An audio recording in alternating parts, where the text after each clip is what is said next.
And that would appear to be that we're live. Maybe. Hopefully. Google's saying that we're live. Greetings, ladies and gents, and welcome to my stream. Which is unusual, I know. But this is a continuation on our author interviews series. Seeing as the last one was so popular, I went and I dragged another poor, defenseless little author to come here and have a conversation with us. Now, I'll introduce him momentarily, while we also wait for people to start streaming in and joining up, because this is an interactive stream, so we're going to be chatting with the chat, and so long. Right, so this evening we're actually doing a Q&A with Regal Legal Eagle from the subreddit HFY. Quite a prolific writer on there, and written what some people would call some of the classics on the HFY stream. I had some people fangirling all over the concept of watching the stream. I don't know whether they'll actually come through or not. But sure, here's Regal Legal Eagle. Say hi. Hello. There we go. So, I don't know what you want me to call you. Regal, Legal, Eagle, hey you. Any of those is fine. RLE, Eagle, and any of it. You can even call me Major Mary Sue if you feel like it, though that might be a little formal. Yes, especially since I'm not in the army. I would feel incorrect calling you a major. At most, I'm a private part, not a major pain. Okay, so we're just gonna chill a bit before the actual Q&A, wait for people to sort of stream in, realize that the stream is actually live, and hopefully go dragging people to come watch the stream as well. It's a bit difficult with the whole pre-warning people that the stream's happening. I mean, I tried to do it in the relevant channels that I had access to, but unfortunately the biggest places don't allow this sort of advertising, which is fair enough. And you bend the rules for one person with this sort of thing, then you have to bend the rules for everyone. Bend the rules. Indeed. Okay, but as long as everybody can hear us, there's chatting. I can see there's 3 people joined already.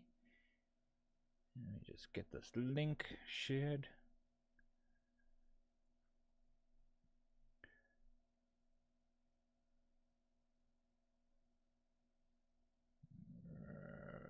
Too many screens. Too many screens.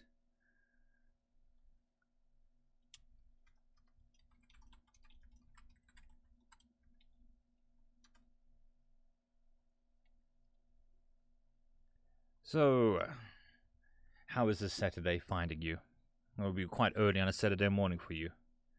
Not the earliest. I used to have a job that required me to get up before dawn most days, so compared to that, this is a leisurely pace, but it's nice. It's a nice Saturday morning so far in the Pacific Northwest.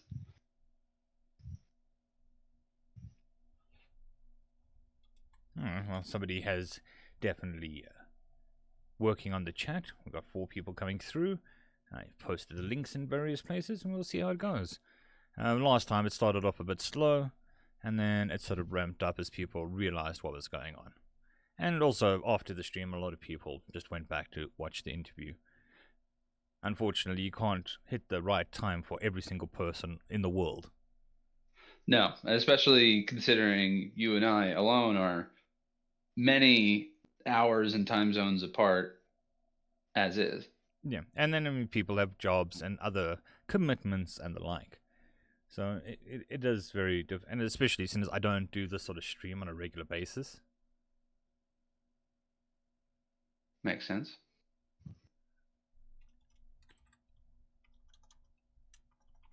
Just give me a second.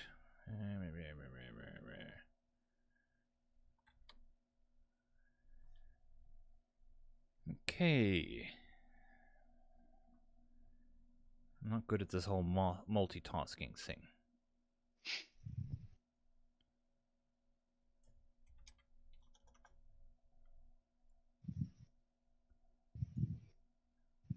But at this moment, everybody is staring at the plain, well, the relatively plain background. And the last time I did this was with an author who wrote about an ant. So I went and I found an ant farm background. So this time, in honor of the content and where you write, I went and I found a different one. All right. It should be popping up on everybody's screen momentarily.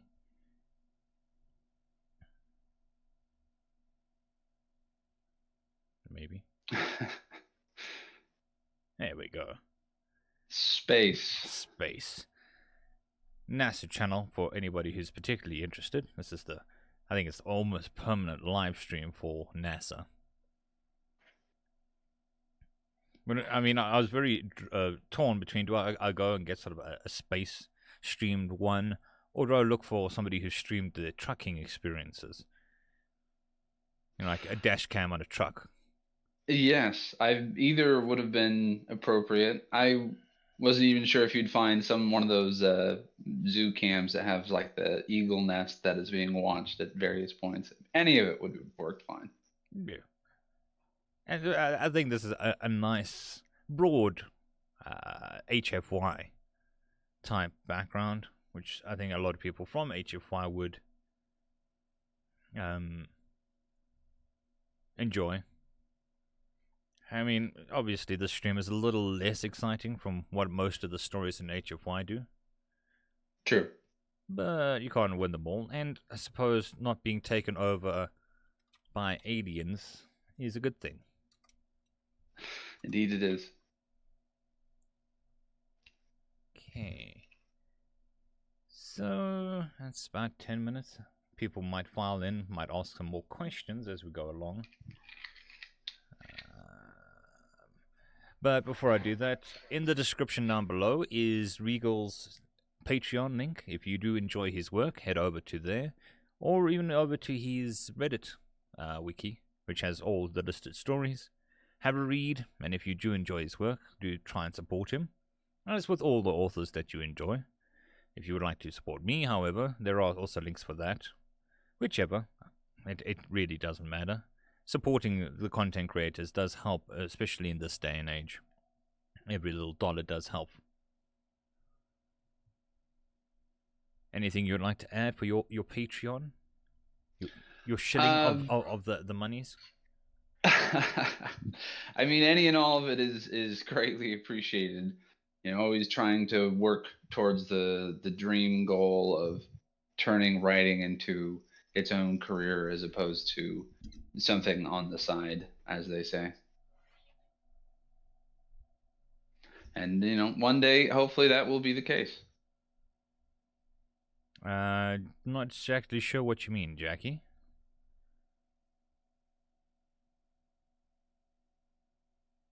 Oh, you mean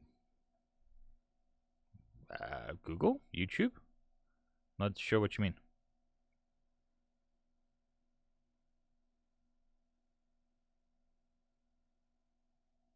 Especially since it's asked in the stream. It's an easy way to confuse me. Alrighty, so I have a list of 20 questions. Oh, it's just specifically YouTube at this moment. I had some problems with DLive and not really Twitch sort of content, although I could be wrong. I'm also trying to focus a bit more on the YouTube channel at the moment rather than the other channels.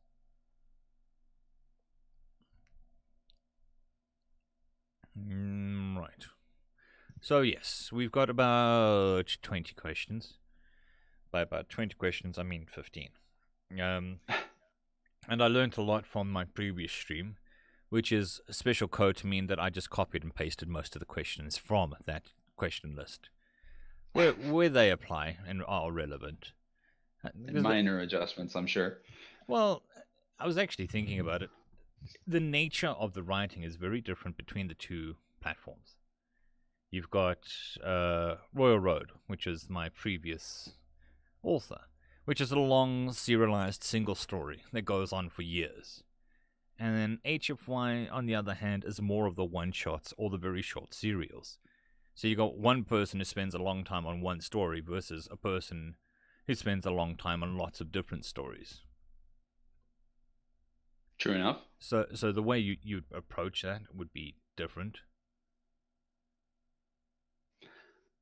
Yes, most certainly. And even in the beginning, with Billy Bob, there was no plan really going into any of it. It was I had a kind of terrible day at work. I had a job where I felt like I wasn't using my brain to any extent. And I had read something, I don't even remember, there was some story, not even an HFY, but something I was reading that was actually published. And I was just staring at the words thinking, I could do better than this. I know I could do better than this. And I had recently stumbled across HFY, and I just had this silly idea, and I made an account for Reddit that day, and Billy Bob Space Trucker was my first post of all time, and it just kind of went from there. Spiraled out of control. Indeed, most certainly spiraled out of control. So I mean, the writing and going into it is different. So the questions I ask are also going to be different. And to be honest, I haven't actually read all of your work. I'm steadily working through it, but there is a metric shit ton of stuff there to work through. It's quite all right. So I mean, I've been slowly working my way through your one shots, of which there are a significant number. I kind of use in the beginning because I have no training in writing whatsoever. So in the very beginning, HFY has those monthly challenges, or they'll have certain prompts, and I kind of use those to try and write something other than Billy Bob, just to figure out what it all is and means, and how to approach the various topics and subjects and styles, and each in their own way. And I posted them because then everyone else could see my various experiments early on and go from there. Fair enough. I mean, I think with the modern age, what we forget is the barrier to entry for a lot of this is a lot easier than what it used to be. If you want to try writing, there's a million places you can go. You may not get the best reception, but you can get some reception. Whereas Indeed. 20 years ago, it was either you're writing for yourself or your writing is good enough to be published, or you're sending it to a magazine like Reader's Digest. But the barrier to entry was so much higher that you needed to really have that sort of formal training and a drive to make it. Whereas now you don't need that.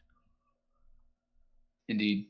I mean, it's liberating in that sense that we have a platform on which anyone is able to create and share. I said with such a low barrier to it, so it's kind of amazing. Yeah, and that low barrier does lead to a lot of junk, but it also leads to some good stuff, and possibly some respective careers. Yeah, indeed, one would hope, and you really never know what's junk and what's gold until other people can take a look at it. Especially with humorous things. I mean, with Billy Bob, I thought it was going into it. I kind of thought it was funny, but I had no idea what other people would think, if they would look at it and be like, "This is absurd and silly in the worst kind of ways," or if they would enjoy it. And thankfully, they did. I mean, humor is definitely one of those hit or miss things. And I mean, there's no middle ground. You can have an okay sort of adventure, you can have an okay sort of horror, but humor, it either hits or it's off. And if it's off, you can't. It's just one side or the other.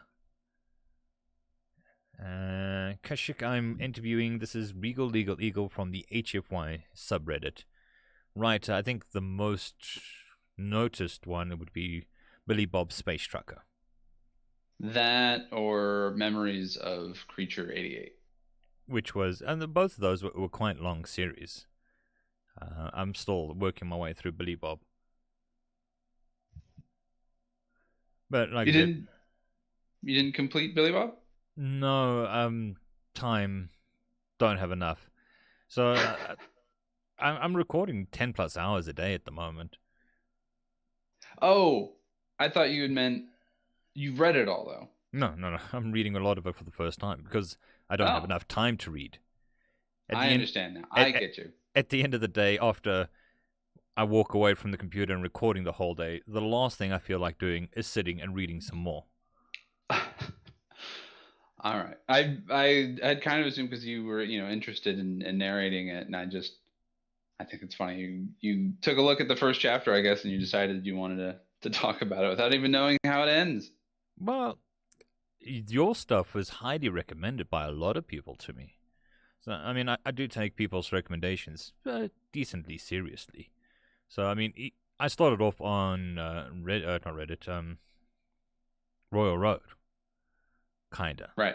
And some of the guys were like, no, I need to head over to HFY and have a look there. Maybe I can find some stuff. And then I joined the Discord and the like, and everyone was like, no, you have to do Billy Bob. You have to read Billy Bob and your stuff. So I read a couple. I enjoyed the humor. I enjoyed the sort of way it was going. And at this point, it's kind of a gamble. I'll read a chunk of it and see the feel of the story. And I was like, okay, I like this, or I don't. And if I like it, I'm like, okay, I'll do a narration of it. Mighty brave of you. You have no idea what twisted plot lines may lay in your future. No, I don't. I mean, to be fair, that Billy Bob isn't. I mean, this is what I've done with a lot of the Royal Road stuff as well, because it is a significant amount of reading. And then my thought is, well, why do I have to read it twice? Look, and it's not like, well, I read it this year and I'll read it again in a couple of years. It's, well, I read it to completion. Now I'm going to start reading it from the beginning again instantly. I can see that. So I read up until the point I go, oh, okay, I like this. I like the story. I like the way it's going. And I don't know whether it's going to turn. But with serialized content, you never do. It can turn That's now. true. It can turn a week from now. It can turn a month from now. Or it may never turn. It might just get better. I So certainly I think with aimed each for that. series, with yeah, just hold on a sec. Some people are saying the video is unavailable. Uh-oh. Which is weird because we do have some subscribers or some people in. Let's. Is it a country tag issue? I don't think so. Shouldn't be blocked to country. I wouldn't imagine, but you never know.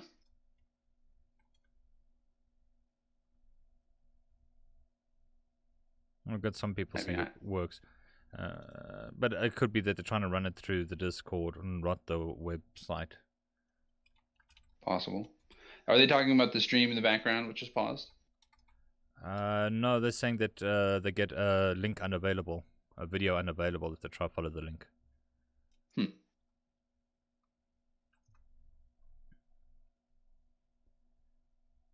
Such as the wonders of technology. They make it all makes your life easier right up until it doesn't. Yeah, but let's be real here and just contemplate this for a moment. We are, no, I'd say probably 8,000 kilometers apart. Not 8,000 kilometers, a good couple thousand kilometers apart. 8 time zones apart. We're sitting here communicating in real time while watching a live stream from space in real time. It's all very impressive indeed. So,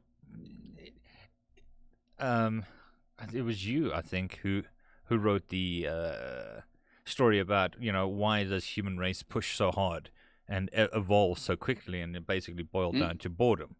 You're still there? Hello? Hello? Can you hear me? Yep, I can hear you. What story was it you were mentioning? It was the story where basically aliens wanted to know why humanity evolved so quickly. And it turned out that the main character was like, no, boredom. That's why we evolved so quickly.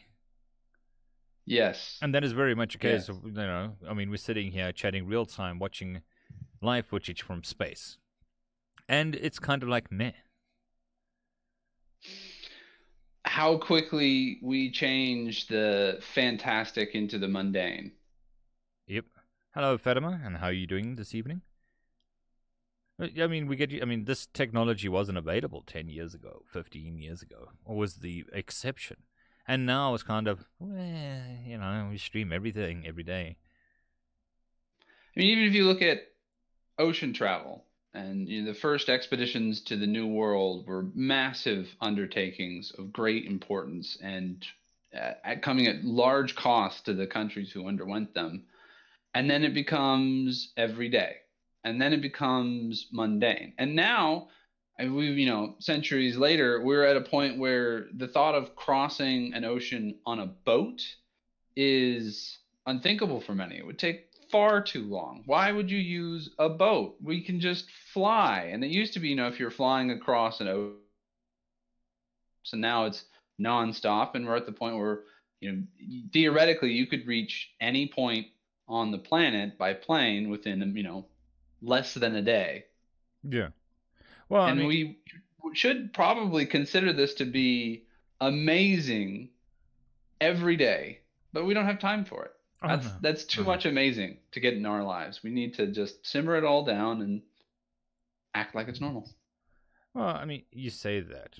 My family is immigrants. They immigrated from the UK to here. My mother's family from Scotland, my father's family from England. But my dad came here on a boat. So, I mean, it's not that long ago. Right. And, obviously, ocean travel is our major cargo system. Hmm. So it's not like it ends, but the way we look at it on an individual basis changes. Yeah. And, I mean, there's also what we're used to versus what we're not used to. I mean, think about the automobile, the car. A car traveling at 100 kilometers an hour versus a car traveling at 10 or 15 kilometers an hour, which was more common 100 years ago or 50 years ago. They couldn't Even in contemplate how fast that is. And now it's kind of like, we can go faster. And you have people who would complain for a limit like that. Yeah.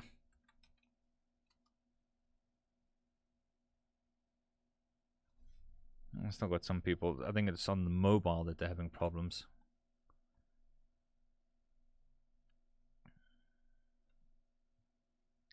I mean, that's the other thing. It's like the pocket or having something in the palm of your hand that has access to the internet and so much technology, and yet it gets used for Candy Crush And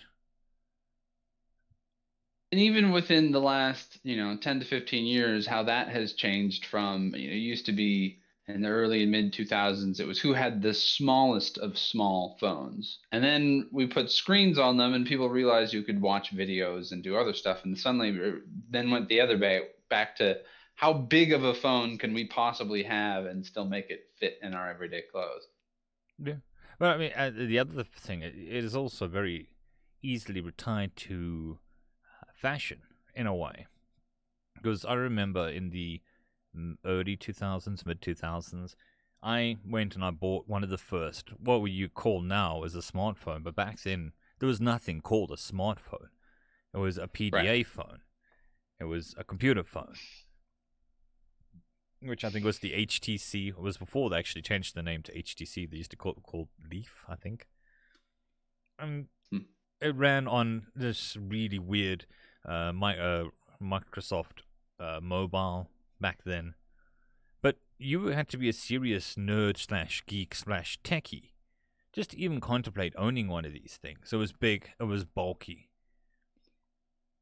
And then people would look at you funny when you'd say, no, I can go onto the internet with my phone, or I can watch a movie on my phone and all of that.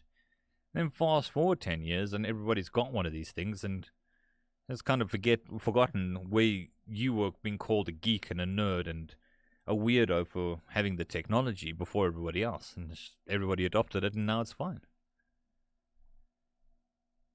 And with any system of technology, I feel like, there's like the two classifications of people who will work with it. I always look back on cruise control and that first being rolled out, and you have people who look at this as this amazing feature in a car. It'll make road trips easier. You can keep a steady set limit, and they go from there and try to figure out ways to improve it. And then you have the other classification of people who sees cruise control and thinks, "This is great. I'll turn this on and it'll drive my car for me." And I'll just go make some coffee in the back of the RV. And several lawsuits later, they have to put a notice on it. Cruise control does not drive your car. Well, I mean, it's illegal in this country. My country. Cruise control. To have cruise control at all? Yep. Cars don't come with cruise control. Does not exist in this country. That is interesting. I did not know that. For the very same reason of people, just there's stories of people turning on cruise control and then falling asleep, or going and making a cup of coffee, or start reading a book, or something along those lines. But then again, I mean, also, it's only been in the last, I don't know, last 5-10 years that automatic cars have become a thing in this country. Before, it was only manuals. Whereas here in America, if you have a manual car, it's usually considered an anti-theft device because less and less people know how to drive a manual every year. It's no longer standard, and at times costs more than getting an automatic. Yeah. I mean, I learned to drive on a stick shift, and obviously I spent most of my life driving one. And then a friend of mine got an auto car, and I had to almost relearn how to drive because I almost killed us because there weren't enough controls. Because I kept trying to push the clutch in every time that I wanted to change the gear, and there is no clutch, there is no gears, but no. You've got muscle memory telling you, well, you need to do these things. So you hit the clutch, which in an auto is the brake. And that changes things significantly indeed. Yeah. So, I mean, the trick that my friend was like, no, what you do is you take your one foot, your left foot for us, and you jam it as hard as you can into the corner of the well. And then you just keep it jammed there, because you don't need that foot. You only need one foot. It is a bit tricky switching between those. I've experienced that myself. Now I'm okay that I've sort of been used to it, but that first time changing between the two is just very, very, very disconcerting. Though I feel we might have strayed from our original topic. Which is fine. This is more of a chat than a Q&A. True. I don't want it to be specifically, oh my god, this is an interview, because I'm not an interviewer. I'm not nearly that serious or prepared for that sort of thing. And I think people find general conversation interesting, which is, I think, one of the discoveries with the last, let's say, couple of years with the podcasts and things like the Joe Rogan show is just having a chat between two people rather than a stiff interview, and people seem to respond to that a lot better. The reminder that we are all people. Yeah. Very much so. And it gives you context, which I think a lot of if you look at the more traditional interviews, you kind of lack the sort of context. You're not really given the space to explain your answer. It's like, well, yes or no? Yes, but no, yes or no? Well, no then. So you don't really have the context, and it kind of feels forced, whereas a natural conversation is a natural conversation. People aren't forced, and I think people can relate to it a lot better. Okay, well, but I do have questions, so we haven't even started on question 1 yet. But this is the sort of nature of the beast. I mean, Aggro Squirrel has more to do with me being all over the place, almost ADD-like. Sounds So, reasonable for a aggro squirrel. mhm. Drifting off topic on a regular basis. But it's a journey, um, and you must just let me know when you need to leave. In the meantime, I will ask questions, and if you guys in the chat have anything you want to ask, you can ask away. And just note that if you don't feel like answering a question, don't answer it. Just say, I don't want to answer it. That's good enough for me. All right. But we shouldn't be going into anything particularly serious. So the first question on my enumerate list of 19 questions is, so why did you choose HFY rather than any of the other subreddits? At the time I had just discovered it, it was kind of a period where I had felt like humanity got the short end of the intergalactic stick in so much of what I had read before. And to discover it kind of started on seeing one of those posters, like a little collection of not exactly like the very proto HFY kind of stories, where short little blurbs of why humanity might actually be far greater than we give ourselves credit for in many of these stories. Hmm. And I had read, I think, Humans Don't Make Good Pets had just come out, and I was loving it and laughing at it, and kind of, looking at this and realizing that, these are people who would probably appreciate something that's more focused on humor and absurd and satire, and that just, like I said, it just was my first impression, and I went for it. And thankfully it's an amazingly welcoming community, and I got some tips on how to actually frame the posts, and was able to kind of tighten up a little bit about how I presented the Billy Bob chapters, and it just kept going. Awesome. I mean, I have been surprised with the amount of community support that readers are giving to authors, and not necessarily only on HFY. I've seen it on Royal Road as well, where they'll be like, well, look, you need to look at your prose, you need to look at your framing, or hey, if you need an editor, just give me a yell and I'll help you edit, and that sort of thing. So, I mean, I was very surprised at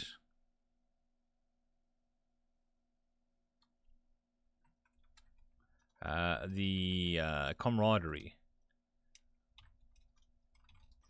And sometimes I think it helps. It's small, focused community, well, small on the internet scale, and since it's people who have come to it because they've sought it out, it helps that then it shows even in that sense people are going to have an interest in the topic. Yeah. And they sort of want you to improve so that they can get better quality stuff from you. I think Indeed. is if you can learn to write better, that means you're going to write better stuff, which means more enjoyment for me, in a roundabout way. Would you say And I that? think Or yeah, no, I agree. I mean, that's it's so much of I think it's kind of hard to say that people necessarily go out there thinking that exactly, but they like certain, they people will know what they like in a story, and then they make comments and say certain things, and it's out of that of them either wanting to be supportive or just kind of really being so eager and enthusiastic to let a writer know that they really like their work. That is what helps kind of push it all forward. And like you said, of if I can become a better writer, hopefully that means my stories will become better. okay, I'm getting more complaints. It's the chat's not working now, so I'm just going to quickly reset the stream.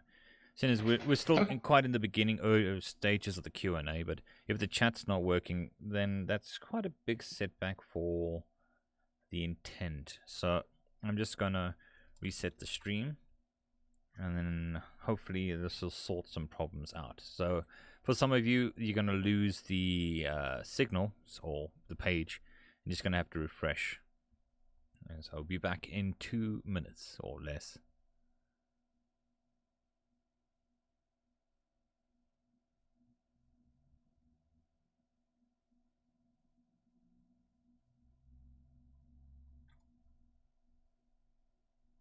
Okay, I think we're back. Hopefully this will help with the chat.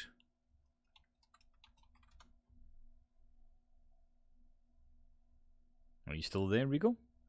I'm still here. Okay, so we didn't lose the author, which is good. They're very expensive to replace, so losing them is always a bad thing. You'd be surprised. It's not expensive so much in monetary value as it simply is in time. Yes, but time is money. So okay, we've got some more people coming in through the chat. We got Umlingen, potato. Boil them, mash them, stick them in it.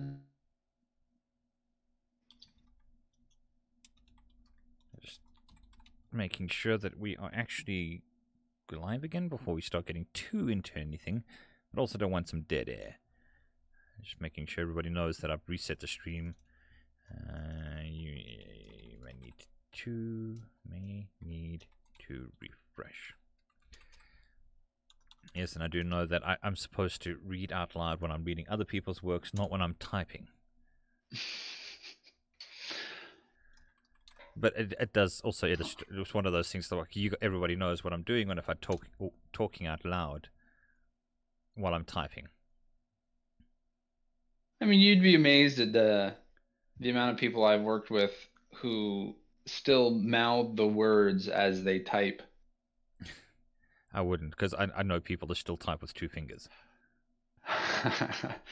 That is a habit that I'm sure is very hard to break for those of certain were raised on typewriters.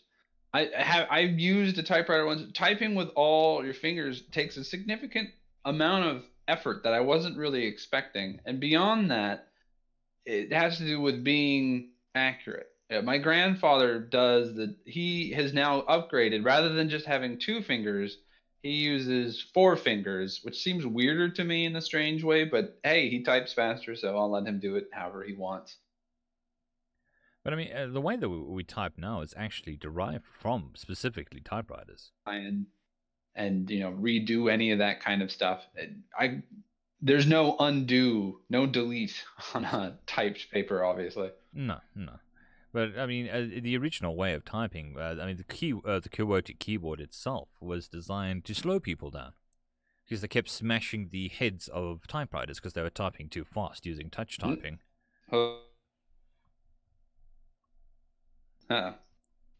So what they had to do was they designed the QWERTY keyboard to make some of the keys further apart so people physically couldn't type as fast. And you couldn't hit 2 keys at the same time. Because the way that the earlier typewriters worked with the heads moving is if you hit the wrong key combination, you would smash the keys together, or the heads. So that's how we got to the QWERTY keyboard and touch typing. It was specifically designed to make sure that you didn't keep wrecking typewriters. There's actually the Bavorak keyboard is 1,000,000 times more efficient at typing. But because we went straight from a typewriter to a keyboard, we still use QWERTY. And once something has become even remotely standard, it is very difficult to change. Yeah, but it's also an education thing. I mean, I'm not a touch typist myself, which anybody who's seen me type in Discord, yes, I'm a horrible typist. But even me, with not being specifically a touch typist, you give me a different keyboard with a different keyboard layout, and I'm going to struggle. It's going to be 3 generations of computer users that are going to struggle horribly. So, I mean, your drop in productivity, especially in a commercial level, will be astronomical. Yeah.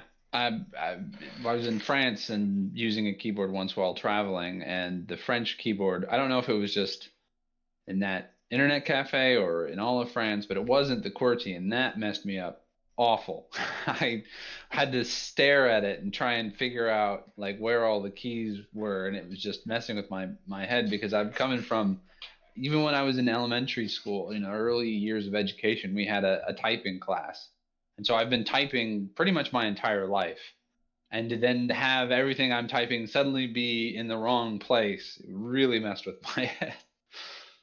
And I figure, of course, if anyone is going to have a non-standard keyboard, it would be the French. They are fashionable like that. There you go. It's the AZERTY keyboard combination. And I'm sure it's probably the QWERTY for the French language. I'm sure there is a reason for it, but I mean, having a standardized keyboard does help everyone. I love the fact that I sit here all day, my dog sits next to me quietly. I start streaming and then it wants to start playing right that moment. My cat knows when I'm writing, and he seems to think it's the best time to try and climb on my lap and make it impossible for me to write. Yes, they do. Okay, so I think this actually falls into a second stream because we reset, but hopefully we should have... Nope, still not working for some people.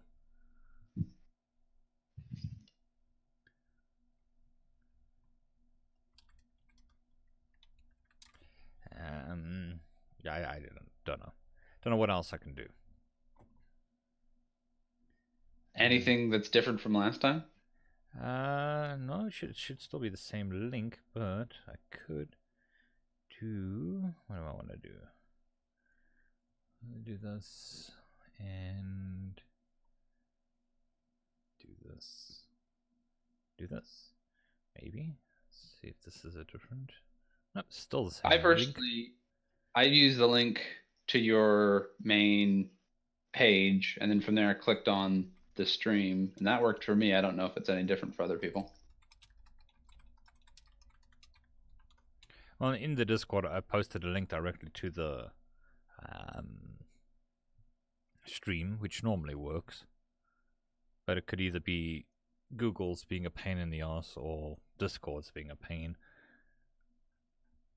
But yeah, there's always try something.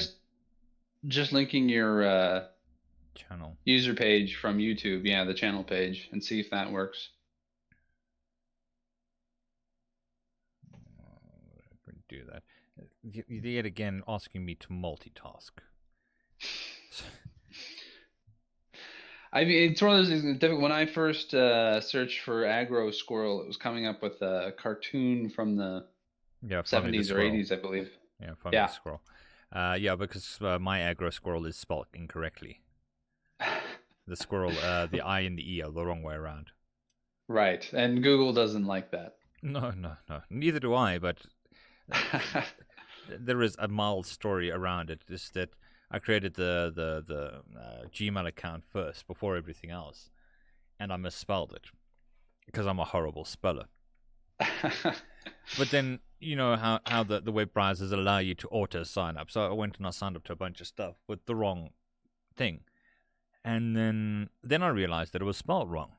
But now I already had created all my accounts and everything. I'm like, fuck, leave it. Just gotta stick roll with it. Roll with it. Own the spelling mistake. But what was funny is my little badge that everybody's used to is I had a friend do it, and he spelt it wrong as well, but not in the same way that I spelt it wrong. So several misspellings for the same thing. Well, we don't really have squirrels here, so we don't really spell the word very often. I can say, as an American who has squirrels living around him, I very rarely spell the word. I say it, never spell it. Yeah. So that is why. And then now I can just claim that I'm trying to be unique and wonderful and all of that, but it's just a misspelling. Although it is quite funny watching people try to pronounce the actual word of, it's like squirrel, instead of just saying squirrel. But such is life. See words like that, we assume that there's some sort of different pronunciation rather than just... Yeah, I misspelled it. Yeah. And there must be some meaning behind it. Nope, just hit the wrong keys. I mean, you could have rolled and just said it was Dutch or Afrikaner, and just people wouldn't know. They'd be like, "Oh, it's interesting." Yeah, dude, you spell it weird. I'm like, yeah, no, just yeah. Alrighty, so, yeah, question number 2. So, it's going to be a bit awkward, because it might be 2 streams now, because I reset, but we're just going to have to deal. Because question number 1 will be on the first stream. Now we're in the second stream. Oh, we're up to 8 people. Okay. Question number 2. Billy Bob seems to be your first posted on what you first posted on HFY. So why was it specifically Billy Bob? As I had kind of mentioned, I guess I should assume that no one's going to be listening to the first one of. It was my first foray in. It was the first character I had. I read something about one of those sci-fi stories where it's some pristine academy graduate who's been trained in diplomacy, and they're going to be humanity's, first appearance to these other species. Very clean cut, more Star Trek-esque of they're all very official, professional people. And I'm thinking in a realistic sort of galaxy where species intermingle and people travel among the stars every day, I feel like the first human you meet would likely not be a clean cut academy professional diplomat, but a trucker. Someone rough and tumble and who has no mind for any of customs and cultures outside of his own, and is just there to haul around cargo, because I'm sure even in space, cargo is something that will always need to be hauled to the furthest reaches of every star system. And I just went with I didn't think I had ever read any story in space about a trucker, and I felt like that was a story that needed to be told. One of my favorite sci-fi stories is actually, I can't even remember when the first one came out, but it was quite a few years ago. It's called the Solar Clipper Chronicles. And what I enjoyed about it wasn't as like you said, a Star Trek or a Star Wars. It was about this kid who, due to certain circumstances, had to join the merchant fleet in space. Same thing. So it's not space fighting space battles and the like. It's they're delivering cargo from one system to another, and trying to make ends meet. And so sort of more realistic, more everyday, every man sort of story. Not as quite as a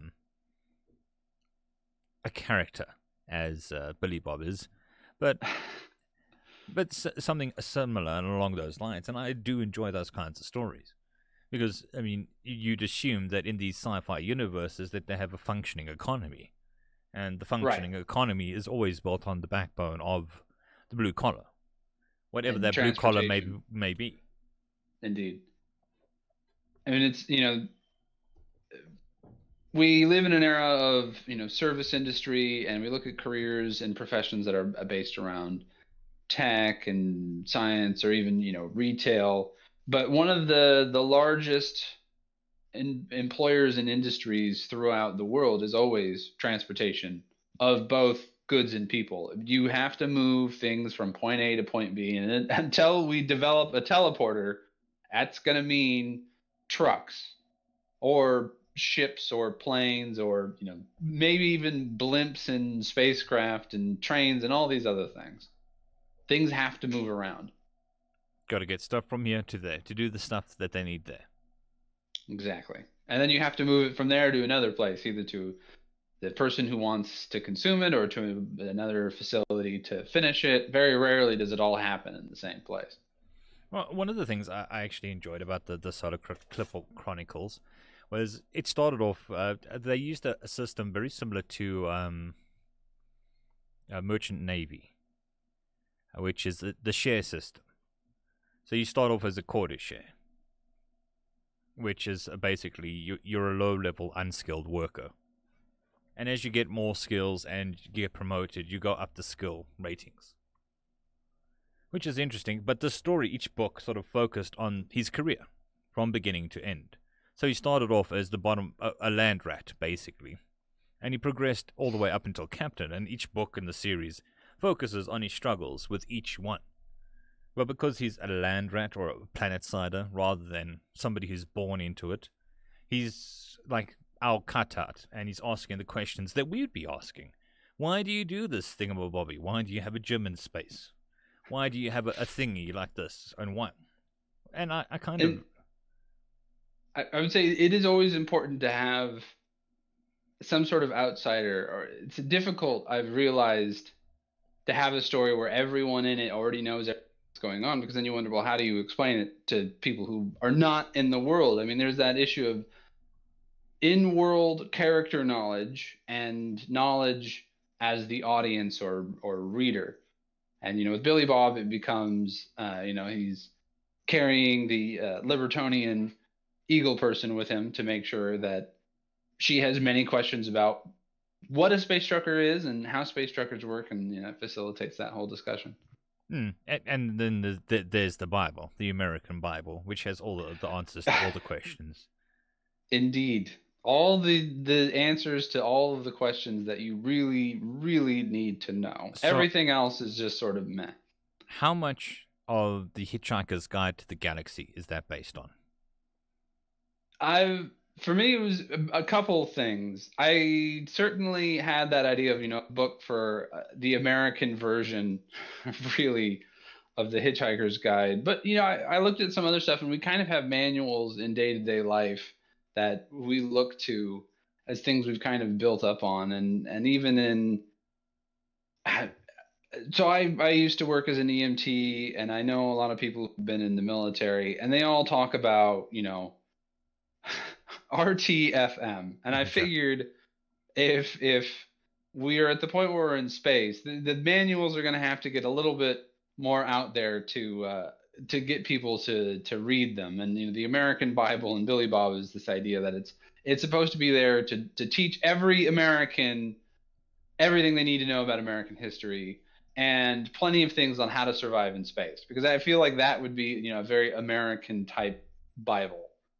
It's American history mixed in with survivalism. And a gun. And a gun. Mandatory. Yeah. I'm surprised the book doesn't come with its own little insert for a gun.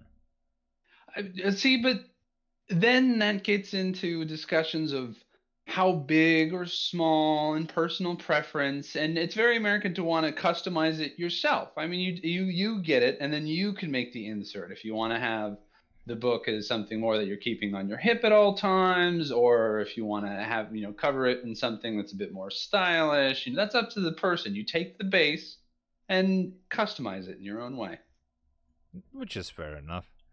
So the TLDR version of that would be you wanted an everyman for your space adventure. Yes. Although, even within an everyman, that doesn't mean he has purely average attributes. So you have to take someone and understand that every average person is abnormal in some way. Yeah, and it's an average of an overall thing. There might be some parts that are superior, some parts that are inferior, but that all leads to an average. Right. And some parts that are just different. Yes. Like he has zero empathy. But he loves to dance. And he loves a good dance-off. So, question number 3, which would be, over the last, you've been posting on for about 4 years from what I could see. And if I took a rough count of your stories, it was about 200 stories and chapters over the last 4 years. So that's an average of something in the region of once a week. How do you keep that sort of schedule? I don't. It's one of those things where if you actually kind of bisected the stories and how quickly I was putting them out, it would turn into, for the first 2 years, it would have averaged 2 or 3 times a week. And I'm at a point now where it can get down to once or twice a month. And it's all, in the beginning, it was this just bubbling font of new experience. And perhaps because I had no training in writing, I didn't know what to do. And that meant I was doing everything. And it was all new and exciting and wonderful. And I had the time to do it because, as I mentioned, I was in a job that I felt used almost none of my brain. And so all day at work, I was able to just kind of think about things and plan it out. And writing was my escape at the end of the day. Hmm. And that was how I kind of just, it was the pressure valve of which I can release all the stress by just writing whatever I felt like. And life situation changed, and I moved several states away, and I'm now in a job that is better for me on a mental health note, but also means I am in fact using far more of my brain, and I get less time to focus on my own stories. And it, it still builds up in these kind of interesting ways where I have this kind of little kernel of an idea, and it just sort of, depending on how you want to look at it, either grows or it festers within my mind. And it gets to a point where then I just have it all comes flooding out, and it's just there. I don't even have to go looking for it. The words are just at the ends of my fingertips, and I'm writing. Will we ever learn what Billy Bob's last name is? There's a question from the chat. Probably not. His last name is something he does have a last name. I did plan it early on as this sort of reveal. And then I felt like it had taken on something of a mind of its own into what it could be. And I now believe that revealing his last name, it kind of spoils it just a little bit. And I think it's just better to leave it unsaid and out there and let people wonder, because it's alluded to by his mother that they are descended from a line of famous and important Americans, but more than that I can't say. And that narrows it down to about all of them. But with your comment about the festering or the growing, my personal preference is percolating. To have the idea sitting in there percolating away, and then once it's That's ready, it'll happen. I do feel like sometimes it does depend on the idea. I have had stories I mentioned in some of the one shots and other stuff that I start that I had a dream, and I have very vivid dreams, and they build into these things, and it kind of sits in my head, and I can't shake it. I'll just be going about my day, and whatever the dream was and whatever the idea that it put in there just continues to just fester and take root until I have to write whatever that story is just to get it out of there, get it out of my head so I can go back to the other stuff I was thinking about. But until it is written, it won't let go. Like a stone in the shoe. Indeed. But, I mean, another way to look at it, with now having a little bit less time, it gives you an opportunity where there is sort of a survival of the fittest with ideas.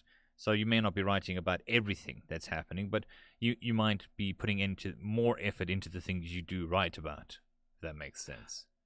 It does, and you can see that within the length of the average chapter I write. Billy Bob was relatively short in comparison to Memories of Creature 88, which is the second big story I wrote, and then now that is relatively short in comparison to Material Differences, the current series I'm working on.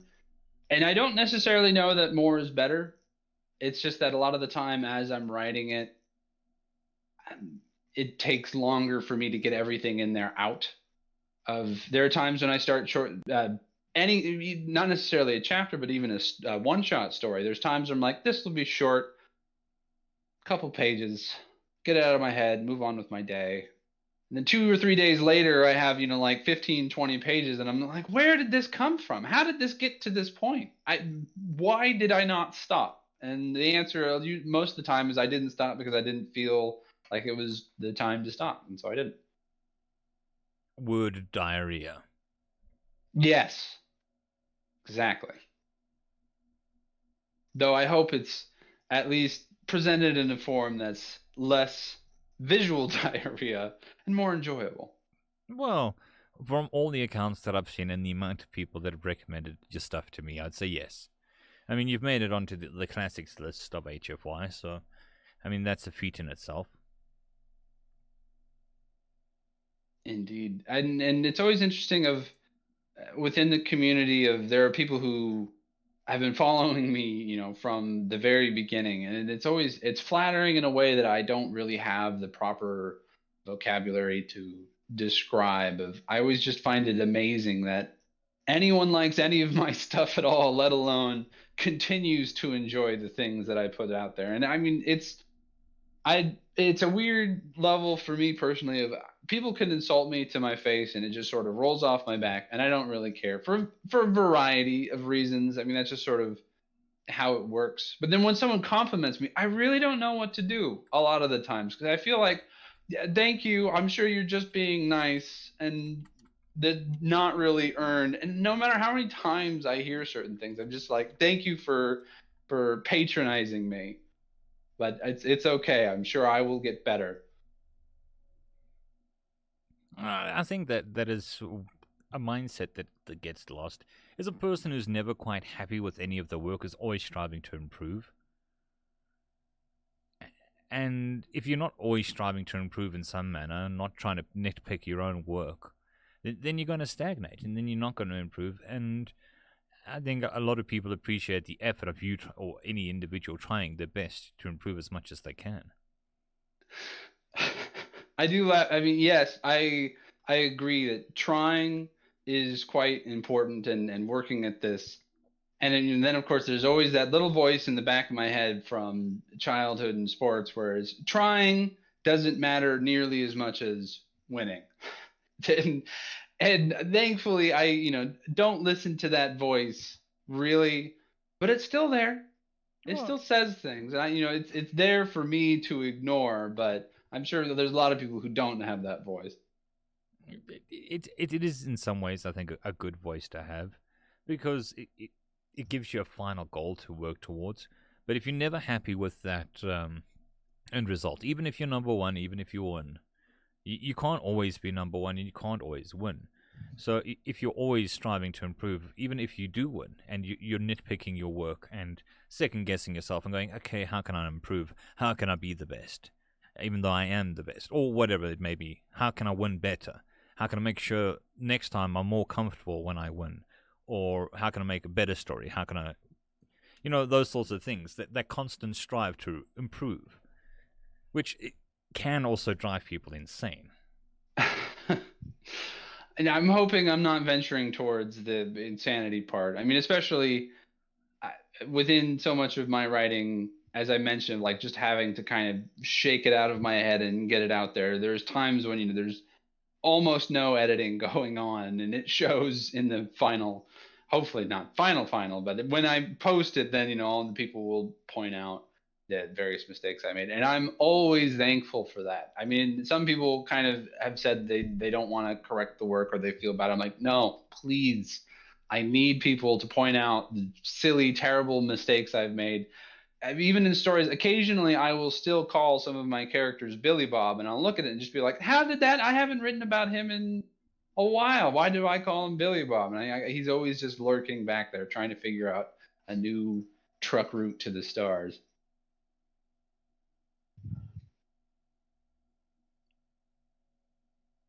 Well, people seem to be appreciating your writing and your style of writing, which is always a good thing.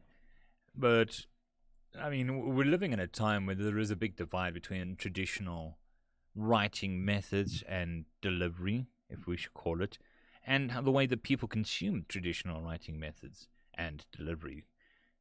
In some ways, it's funny. The serialized novel or the web novel is something that goes way back to newspapers. Were in the early 1900s, where they'd have stories in newspapers or magazines because it was too Right. expensive to have a specific book to it. So you would have a serialized story, and those ones that were And popular carried on going, and those that weren't popular kind of fell off. don't forget, we should always honor Playboy for its role in early American sci-fi and giving people a platform from which to present such things. I always, laugh at it now of how things have changed, and people do not think of articles in science fiction when they think of Playboy for obvious reasons, but there was a time when it was, quite important to the writing community. Yeah. And I mean, there was also a sci-fi magazine, SF magazine. I think Yes. that would be the 1940s, 1950s. Same. Isaac Asimov had a lot of works in that magazine, and I mean, he's arguably the grandfather of the sci-fi genre. Him and Gene Roddenberry. And Well, and back then I they had to build up the audience for sci-fi because it didn't really exist before then as such. I mean, if you look at Jules Verne, that's more adventure and fantasy than what we would call sci-fi. but I feel like they all build into and off of one another. I mean, it's always hard to say exactly where an audience comes from, but it's, you could say it migrates from one area, and it's really anything that will give voice to an experience that'll make people imagine such a world. I would think is going to be sought after by many people because of the nature of escapism and the fantastic. And you're not really going to want to read a story about some clerk who just files papers all day and then it goes into the tedium of that and nothing ever happens. Things have to happen for it to be interesting to people, and I give credit to everyone who somehow blends in entertainment with lessons and looks at society and all this kind of stuff. I think is truly masterful what they had done. Yeah, but I don't think that's the way you learn as an author. But I mean, like I said, we are in a new era where it's instant now. It's you write a story and a million people can read it that day, or that instant, that minute, that second, and they can scrutinize it, and you don't have sort of time to add polish, or you do, but you don't post it, and we don't really have the rules and the common sense to teach people or about how to deal with it. How do we do that sort of writing? If you look at Right. your traditional people who go to college to learn how to write, they're learning how to write a book, a novel, something that gets published in the traditional media. But the way that the online community works is completely different. And even within, as I had mentioned before, of perhaps because I didn't have any training and I didn't know any better.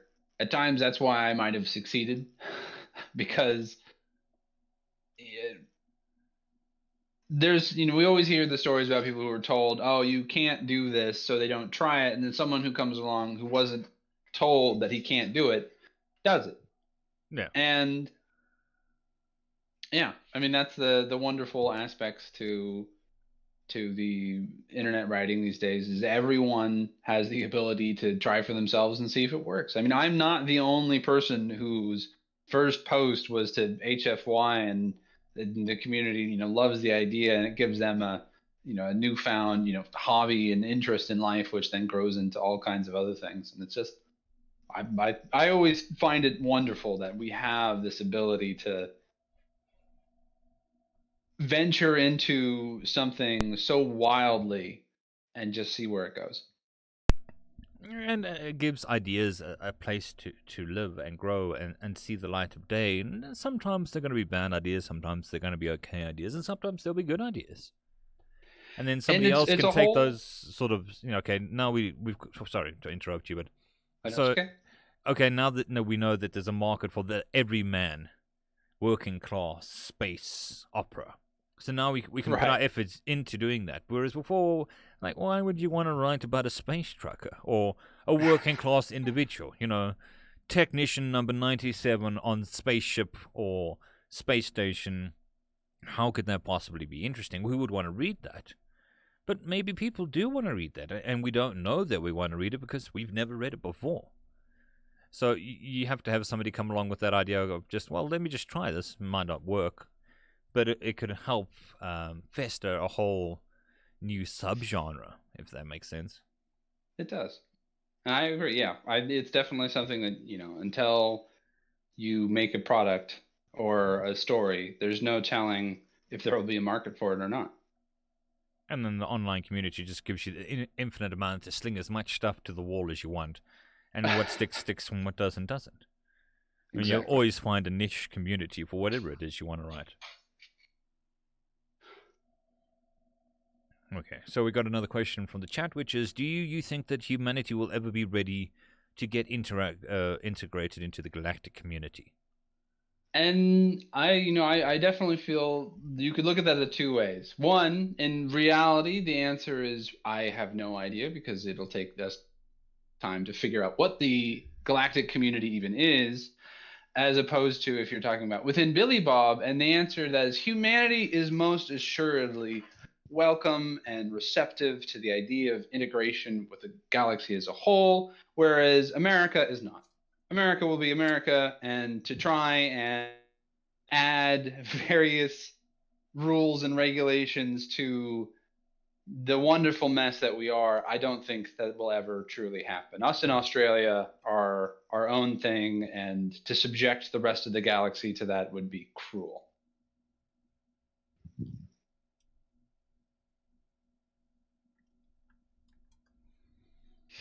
I mean, I definitely, I give people, no one questioned it when I was writing about Billy Bob, and I, in a couple sentences describe how America takes over the world and then creates a separate government for everyone else because they don't want to be a part of the government that they just created for the rest of the world that they just conquered. Everyone just looked at that and nodded and said, yes, that sounds exactly like America. It's almost a caricature of America, which I think a lot of people enjoyed. And within any character, it has to start from, somewhere, some realm of truth, I feel. Yeah, yeah. So my next question is a very complicated question, and you can take your time to think about this. Apparently, everybody loved my word diarrhea comment, so actually, I don't know about the rest of the world, but here, well, especially in my family, if somebody talks a lot, you get some people that just talk exceptionally fast and always talking, always nattering, and all that, and we call it verbal diarrhea. Is the name for it in my group of people, my family, just probably a lot of the groups in this country. So it's just a play off of that. It's here as well. I mean, it's definitely a phrase that I hear common enough. It's just the written equivalent of verbal diarrhea. Exactly. Literary diarrhea. Literary diarrhea, there we go. Not literal diarrhea. It's a completely No, different thing. indeed. Right, so question number 4, yet again, you are more than welcome to take your time to think about this. If you could choose a planet, astral body, moon, or anything like that in our solar system to visit today, which one would you choose and why? This is assuming I will survive the trip. Yes, you had an alien just rock up right now and wave a magic, say, listen, we'll take you wherever you want in your solar system for a day trip. I think I would honestly be most curious, just like as a day trip kind of thing, to see Venus, simply because it is a planet that we visited extremely briefly as a species with a Russian probe, and it took a couple pictures before the entire thing melted.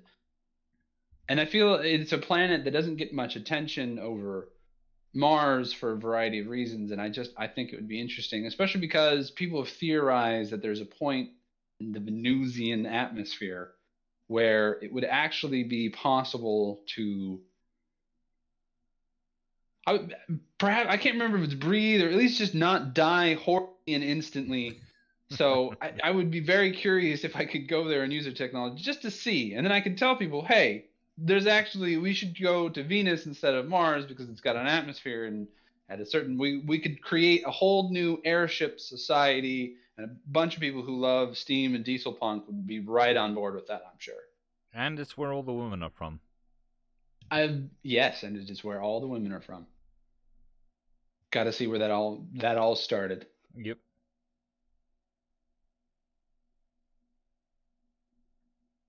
But the average Joe sort of vibe, or the blue collar, seems to be, like I said, I haven't read everything, but it seems to be fairly consistent across most of your work. Rather than the big brave admiral, it's the general, the Joe, the floor sweeper, the cab driver, the truck driver, who's I doing the would thing. a couple exceptions, but yes, for the most part, I do focus on the average Joe. I mean, I pull from an area of you write what you know, as they say, and I know more on that scale of things. I don't know the super brave superhero like people and those who I know who are very intelligent and did go to, the real life equivalents of some of these academies and training people. I know them as average people. So it's hard for me to see anyone as anything other than an average person who is put into extraordinary circumstances Hmm. and going from there. And I have this kind of notion. We think of within American history of there is a focus on the founding fathers, which I'm sure you are not surprised to hear. And I think at times about how we have these receipts from parties that they had where they got completely and utterly hammered. And I just have to then, kind of remind myself of that at times when you see these paintings and these proud documents signed by these people who were truly extraordinary. And yet at the same time, they still went out and partied and got completely drunk. And I'm sure they used quills to write horrible things about one another on their bodies while they're passed out. I mean, every historical figure is a person, and that means they have done terrible, stupid things at times. And I don't want a character who does not have some feeling like that. I think it also grounds him, gives him some humanity. Which is important in a series about humans. Well, and also it was a great if you're sort of making a comparison between humans and sort of another species. It sort of becomes even more important then, I think. And yeah, and with that, you are comparing the averages of you shouldn't compare Billy Bob to some high grand lord admiral whatever. You should compare Billy Bob to Bleebop, Gotcha. the cargo hauler. Hmm.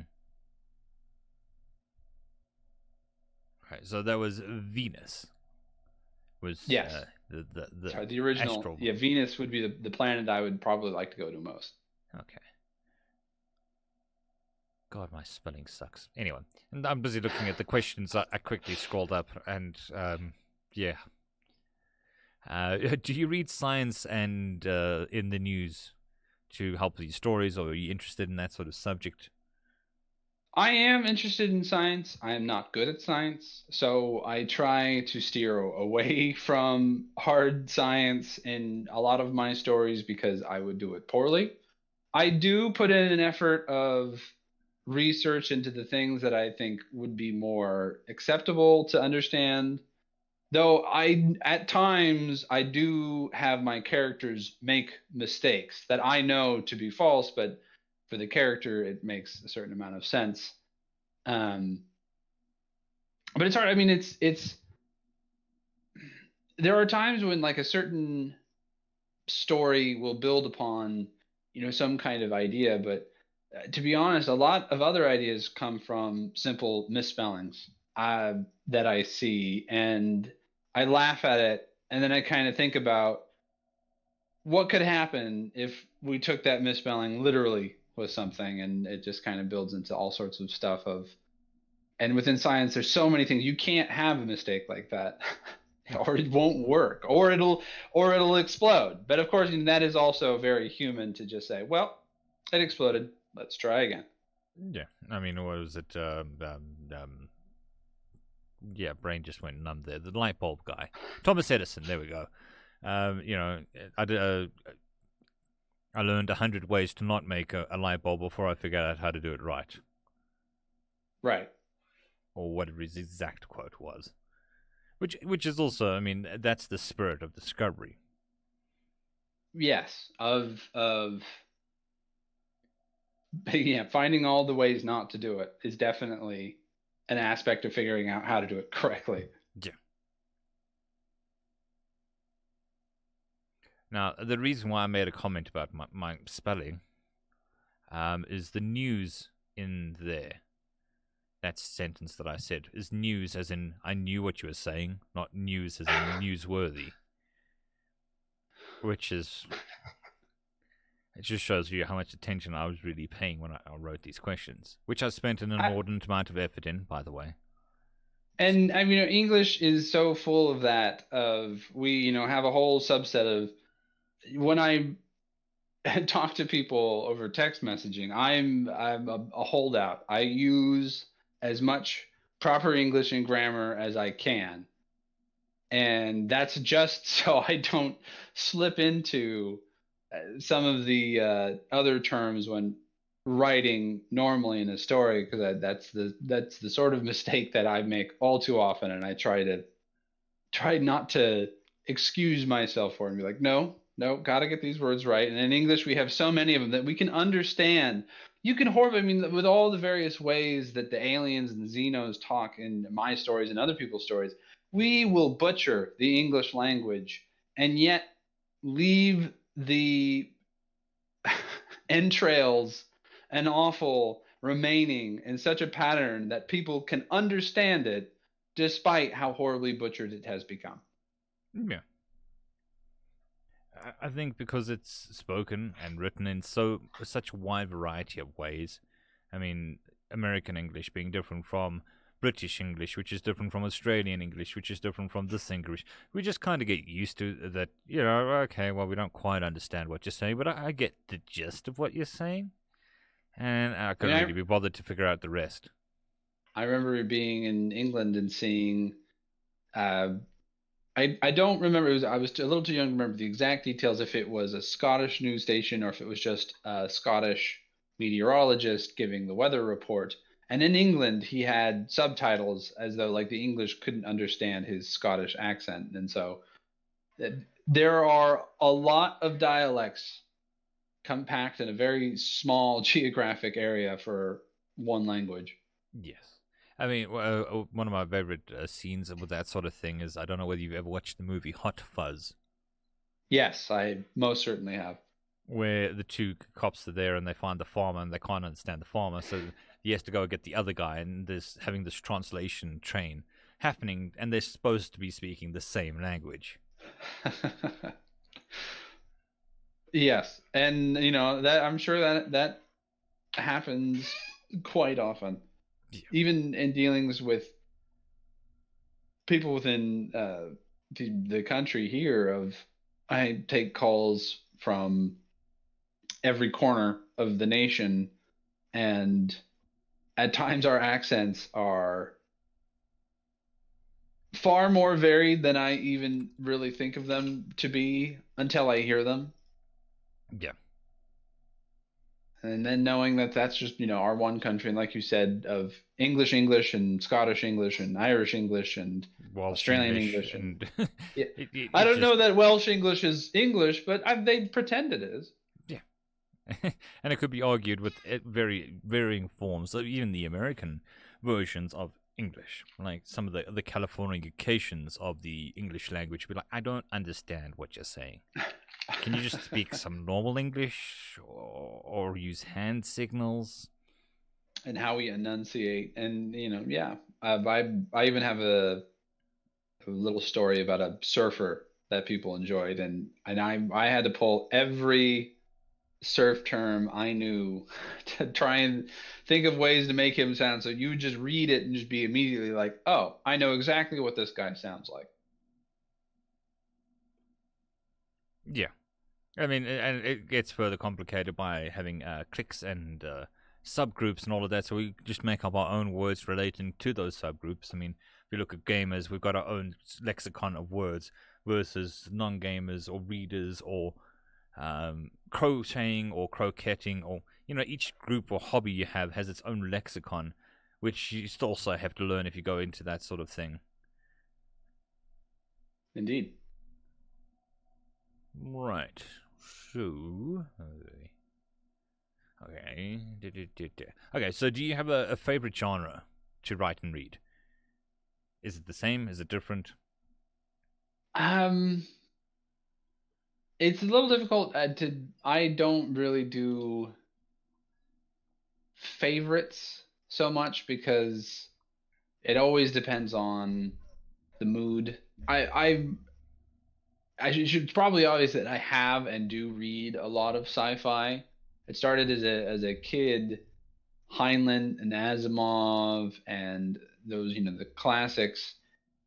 In a used bookstore, those were the cheapest. You could buy, I mean, it was like they sold those books, by the pound or the kilogram, kind of basically, as opposed to so much of the new works. And they had the most fantastic and amazing covers that, that old time art that just was, the product of its era. And so I do read a lot of it, but less, it's not as though I feel that it has to be science fiction or even fantasy, and more that it has that sense of adventure that I always craved.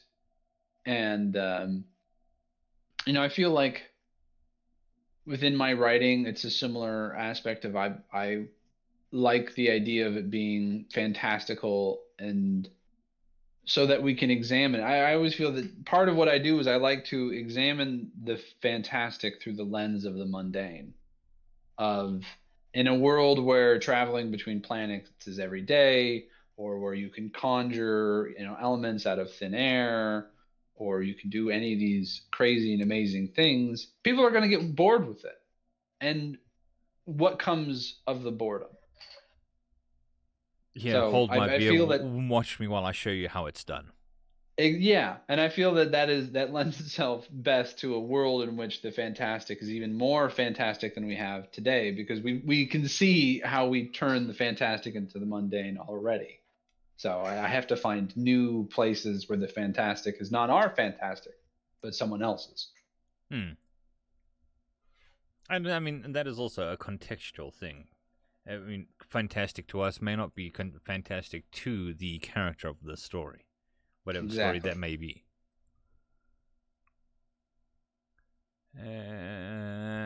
So how did that, and any particular process you had for writing a chapter or story? I think we touched on this a bit earlier.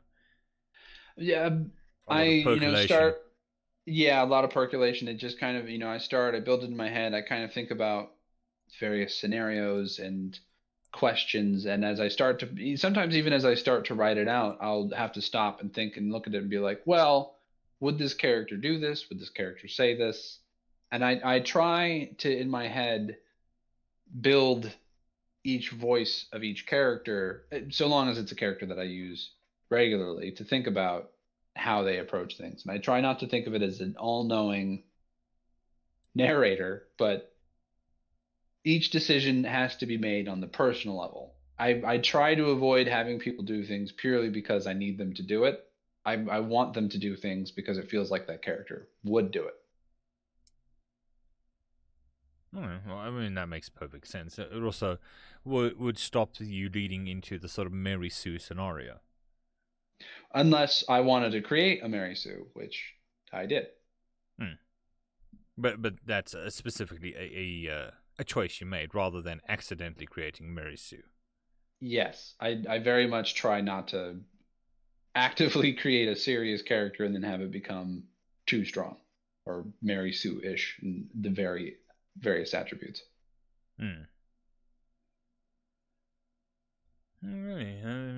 So, what do you carry a little notebook around with you so you can just like write down ideas, or is it sort of like this? Well, if I can remember it by the end of the day, it is an important idea. If I forget about it by then obviously wasn't that important. Um, Very much that. I do write certain things down, less of overall ideas and more of sometimes I'll have this moment, what I think of to be a moment of brilliance in a very particular quote of like how something should be said, and I will sometimes write that down so I don't forget the exact wording. Because there's times, as you had earlier, where you kind of forget something. The knowledge is trapped in our mind somewhere, and it just refuses to let itself out. So it's difficult sometimes to remember things exactly the way we want them to. And if I write it down in that moment, I can. But more often, it just the overall idea is either they stick or they don't. I often think that my memory is a 4-year-old playing Bebos. Just pops its head in every now and then, go hello, and then runs away. And you're forever trying to find the damn thing. I think Bebos is not really a word that translates universally. It would be, how would you call it? Looksies. So look, you can see me, and look, you can't see me. What you do with a child? We would peekaboo. Peekaboo. There we go. Yeah. So I mean, I was brought up with that called Bebos. So yeah, my memories are playing peekaboo. It just pokes its head in every now and again, just so you know that you're forgetting something, but doesn't stay around long enough that you know what you're forgetting. Exactly. And it can run away with me at times. I'll start writing something and then my brain will just utterly and completely focus on something totally different. then it's do I try to push through it, or do I just let it happen and go with the flow and see where it goes? I don't wanna. I don't wanna. It's funny that I've had this stream in the background. I had paused at some point and nobody's noticed. Something I'll fast. The space? Yeah, the space. It's a docking maneuver. I've just realized that it wasn't actually running. Should do a better scene. There we go. And we'll just give something for people to look at while we have a chat. But I just noticed that I've realized that I've been looking at the same thing for the last hour. I was like, well, I didn't think it was that slow. Apparently it's not. It helps if you push the play button on the actual video for it to work. It's odd, I know. Right. I've lost all my screens. Okay. That's not good. No. So that was okay. So I think we also touched on this briefly, but how is trying to keep this release schedule and releasing as much as you have changed your life since you started?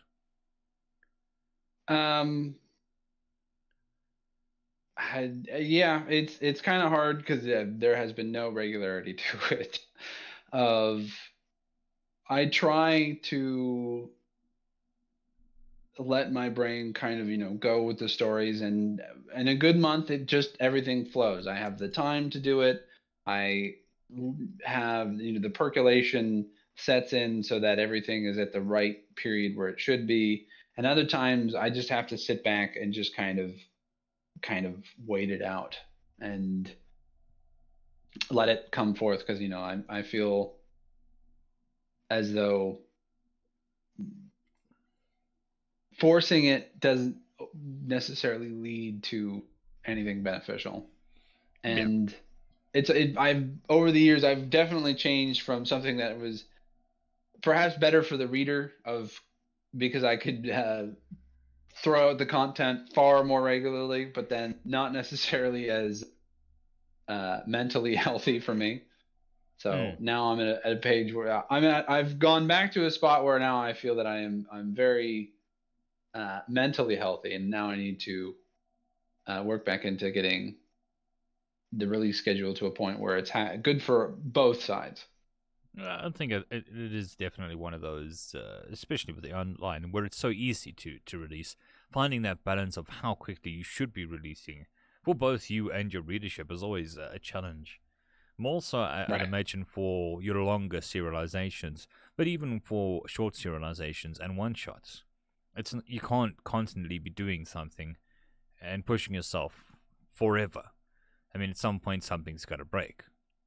Right. And I don't do as well when I this past couple months I've had a lot of company and a lot of travel, and I do better when I can just, sit and kind of have it be the focus.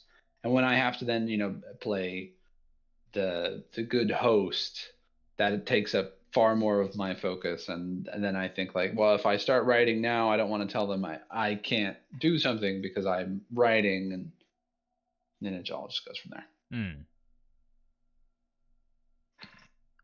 But I mean, especially when it's classified as a hobby, you can't turn it around to everybody and say, "Sort of, people, I'm trying to make a living here." It's kind of like, I'm sitting here trying to do my hobby. It's not quite the same thing. People Right. respect one And more than the other. most certainly. And I'm sure I could, but then I would probably lose what friends I do have very in short order. Yeah.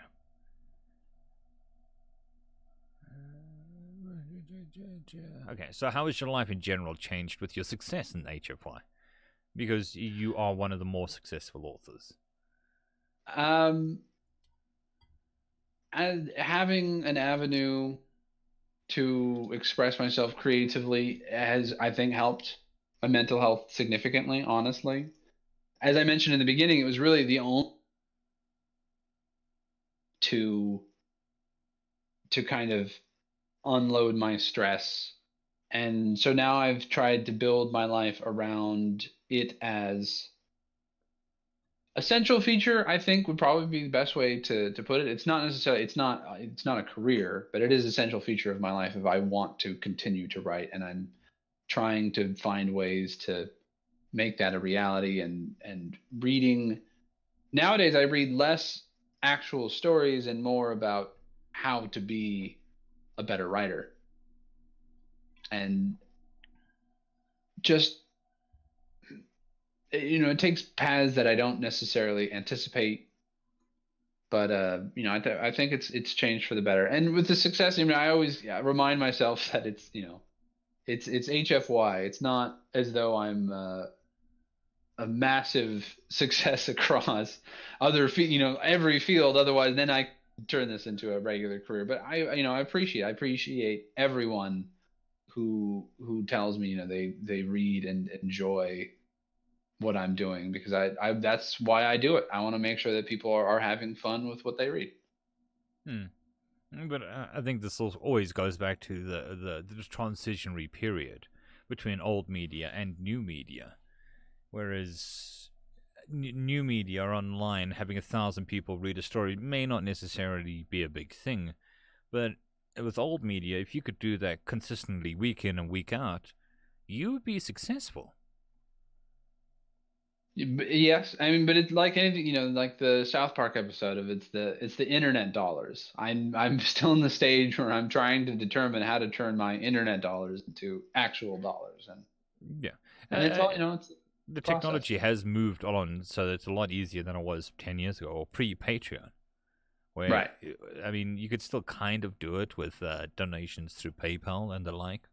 But I think for creative types, Patreon has made a significant difference. Yeah, I agree. I mean, just the fact that there are people out there willing to help support me on this level, makes it clear that I'm doing something right. People do enjoy the silly stories that I manage to write, and that's a good sign.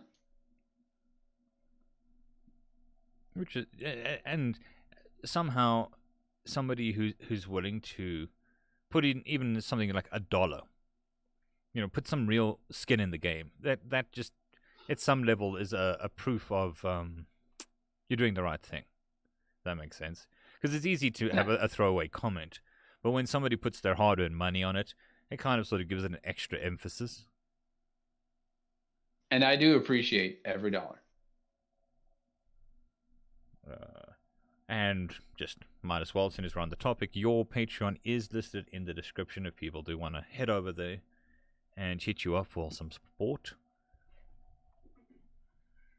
Though I do mention that I'm adamant that I will release everything I can in a free version on HFY. I mean, I feel like it's a community that has built this entire style of my life, and I don't feel like I could ever turn my back on them at this point. Hmm.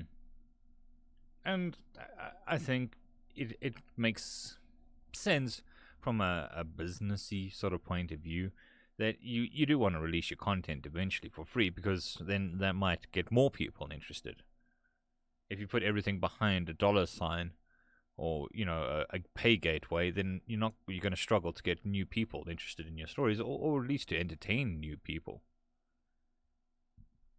Exactly. Right. But on the flip side, with the ease of access to both Patreon and HFY, you see a proliferation of it's easy money. I write, therefore people need to give me money on the Patreons, which clamps down on a lot of these people going, listen, if you want to support me, you can do it, and here's how, and all of that. So in some avenues, it is very difficult to advertise your Patreon or ways to support yourself. And it's also humbling on the scale of submitting my works to publishers. And I don't know how many hundreds or thousands of possible writers they get every year, but as I mentioned, the transition from the new to the old and finding a way to turn a hobby into a career is a difficult path. And I'm certainly going to continue with it. I mean, nothing's going to stop me from writing so long as people are enjoying it every day. But it's a tricky one, and it's I we have so many games these days where the quest point is marked, and you just follow the little icon. And obviously, real life does not have that. It would be so much more efficient if we did have a quest log and just to achieve X, do Y. But life Yeah, is seldom so easy. yeah. There is no manual for life. No. It is a hard won journey. But that actually leads quite nicely into the next question, which is would you ever consider publishing in a more traditional form, either physical publishing or ebooks from Amazon, those sorts of things? Yes, I mean I have an interest in it. It's always one of those things where I tell myself after this or that I'll do it. At the moment, I'm figuring once I complete the current story I'm writing, the material differences, I should take the time to clean up it in my other works and try and get them out there in some complete form. If not just Amazon, then if something greater can come of it, certainly. I don't know how well. It's a little hard with Billy Bob. I link music, and I it's very much an experience that is built upon the nature of Reddit posts as opposed to an actual book. So I don't know how well it would translate, but I would like to try. Yes. But it's funny how even now having a physical copy of a book, I'd imagine to a lot of authors is kind of well on the bucket list of I've made it. Now I can say that I'm a real writer.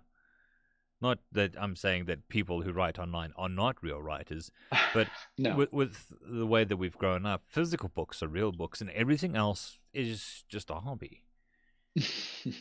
And yeah, there is that certain um appeal, but at the same time, finances are something to consider, and I wouldn't want to just do a complete self-publishing that would be detrimental to my savings. So, uh, it remains to be seen how affordable such a measure would be, and it is a dream. I would love to have a book for Billy Bob or Memories of Creature 88 or anything, and I work towards it, but am not. Mm, Going to kill myself over it, I suppose, would be kind of a way to phrase it. It is a goal. I am working towards it, but in a You're not going to put reasonable yourself in manner. a disadvantage. You're not going to be the classic starving artist to achieve that. Right. I prefer not to starve. No, it is a very good thing not starving. But I mean, one of the things we forget with the technology is even self-publishing has come, a physical form of self-publishing has come a long way, even in the last 10 years, where with the advent of digital printing. So you can go and get 10 books printed, and it's not going to be a major issue. I mean, it's going to cost you a bit of money to get it done, but longer ago than that, before digital printing, you would have minimum runs and you'd have to have thousands upon thousands of dollars just before you could even contemplate it. Now you can just go to a digital printer and say, I want 3 books. Oh, it's going to cost me a couple $100 or whatever. That's fine. And that's certainly, a path for me to explore.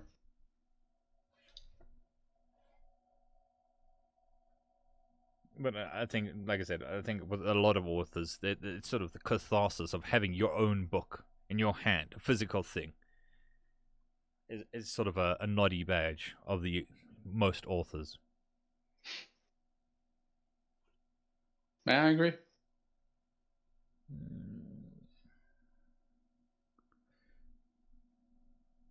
Okay, well, this question I think has been answered, but I'll ask it in case we want to expand on it, which is you seem to have a connection with the working class based from your stories. Where does that come from?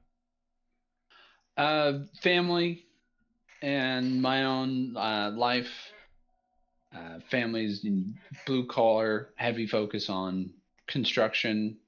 And knowing a lot of people in the field, I've moved out of it a little bit, but there's still, some connection of my current job, I guess, would be best described of it's a white collar position in a blue collar industry.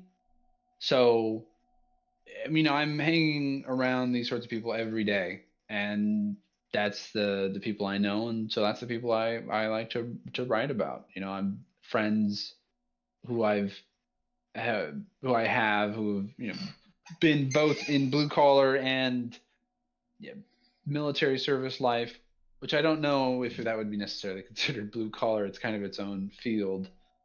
But the people who do things in the day to day, that's always been my focus because that's what I know. It's funny. I grew up in a blue collar family, a working class family, but at one point I was working in a pure corporate environment, so I was surrounded by white collar people, and I used to find it staggering the differences in general perception of the world between somebody who's grown up in a working class family and somebody who's grown up in a white, a management class family or a corporate family, where it'd be like, I don't care about my shirt as long as it's clean, but you have to have a $400 shirt or whatever. Why is this such an And important thing to you? Or, oh my god, you're bleeding, versus me, was like, well, it's neither here nor there. and even within that, the culture of it differs from place to place. If I grew up in the San Francisco Bay Area, and it's interesting coming from a blue collar family in such a place because so much of the industry and careers in the area are tech and white collar. And so some of my friends thought it was amazing that my dad could make things, fences and carpentry and do work around the house on that level. And to them, that was amazing. And for me, I was amazed that their dads all didn't just know how to use a computer, but many of them made computers and were, focused on tech. And so that's kind of, I think, where some of it started, of the idea of what I consider to be amazing isn't the same as what everyone else considers to be amazing. And skills that one person might think are completely normal, another person would think are extraordinary. Yep. I mean, I think that's why a TV program like Mike Rowe's Dirty Jobs did so well. And I think people are always fascinated with that kind of work because you don't see it as the focus in everyday life, and yet all of those jobs need to be done. So seeing it is always interesting. And to those people, it's an everyday thing, so it's neither here nor there, and you don't really understand why everybody else is making such a big deal of it. Yeah. Yeah, because since you get wrapped up in it every day, like you said, you just kind of forget. Okay, so we're back to a very serious question. Yet again, you can always take your time with this. Favorite sci-fi TV series or movie?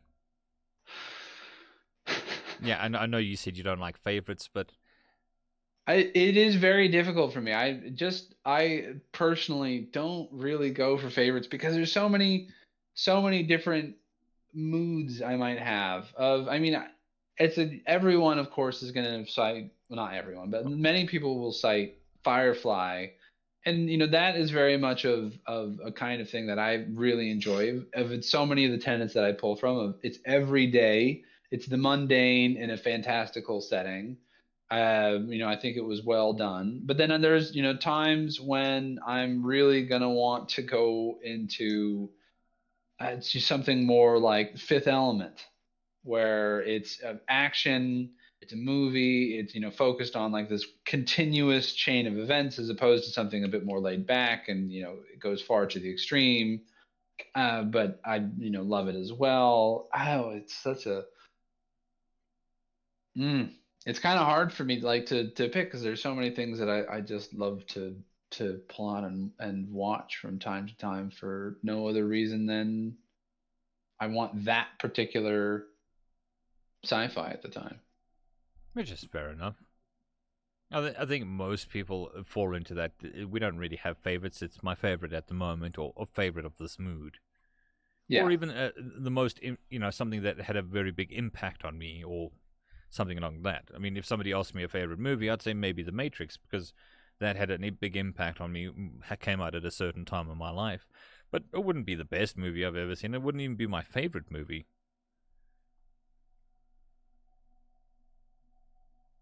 I see a question. Yes, I would consider publishing in a foreign country first. I am still astounded by the amount of times I have people tell me that they love reading my stories to try and uh, learn English, and I've wondered why would you subject yourselves to such horrors as my writings when it comes to learning any English. But yeah, I would be entirely okay with that. The problem is I feel that I have a personal voice in a lot of my writing style, and I don't know how I would translate so many idioms into these other languages that I honestly just have no idea how or if they translate. So if people had an interest in it, I totally would, but I just don't know how it would be done. Well, my 2 cents in that is, the first series that I narrated was a Japanese series that was translated into English, called Death Mage. But it's something that I noticed coming from Wuxia and web novel and all of that, reading the translated works. There's a lot that doesn't quite carry over. And you don't really realize it until you come over and you start reading more westernized stories based in the same sorts of worlds. And then you Right. go, well, okay, no, I understand these jokes because, it's my cultural references. It's referencing things that I understand, and these are idioms that I understand. And it's those small things, I think, which help make you relate to a character or make you relate to a story. Not saying that translations can't happen and good translations can't happen, but Right. especially when it comes to humor, it is very difficult. I mean, for a Japanese or Chinese or any non English web novel that I've read, I don't think I've really ever read a funny one or one that I found particularly funny. But humor is so very subjective to your culture that it makes sense that I wouldn't find their scenarios necessarily funny. And how do you even, there's some puns that I make that you can't translate nearly as easily because, puns are obviously completely related to the language. Hmm. But I mean, with a decent translator, I'm sure that you could get a good approximation. But then some languages just don't have the wording for whatever it may be you're translating. either into English or out of English. And sometimes the problem might be that they do have a better word for it. And I mean, some of my characters struggle at times with trying to jam words together to figure out how to explain something. And perhaps in another language, they'll be like, why is he sticking these two words together? We already have art for it. This man does not know his vocabulary very well. Although for many of my characters, that would actually be perfectly fitting that they have poor vocabulary. Wibbly wobbly, timey wimey stuff. Exactly.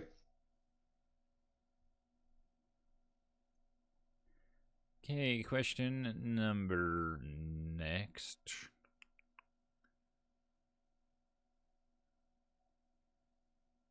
Ooh, we're getting into actual serious questions. Huh? What would you say to anyone who's thinking of starting their own journey onto HFY or in writing in general onto the online forums or online form?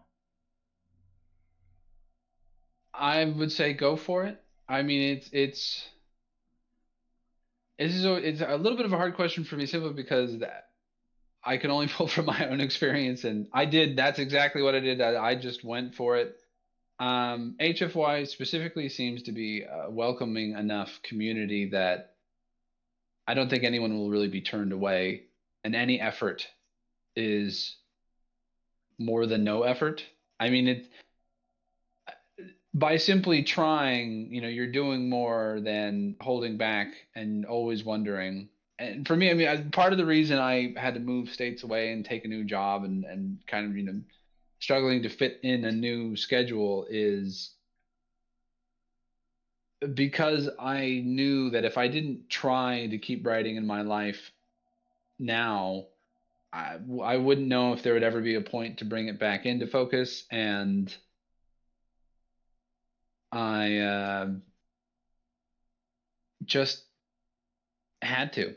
I would rather do what I did, try and see where it goes than sit back and never try and always wonder. That would be worse for me to wonder than to try. So just go in, deep end and all. Yeah. Just jump in, both Yeah. feet first. Yes. Which, as we have discussed, is the nice thing about where we are currently with technology, that you can do it, and it's with minimal risk to finances or time. Well, not time, but finances. Right. Now, the secondish part of that question is, how do you handle criticism and negative comments on your work? Because being in the online form, this does open you up to a much larger portion of criticism and negative comments. So if you have a new writer coming in, this is something you're going to have to deal with, or learn to deal with, at least. I try to look at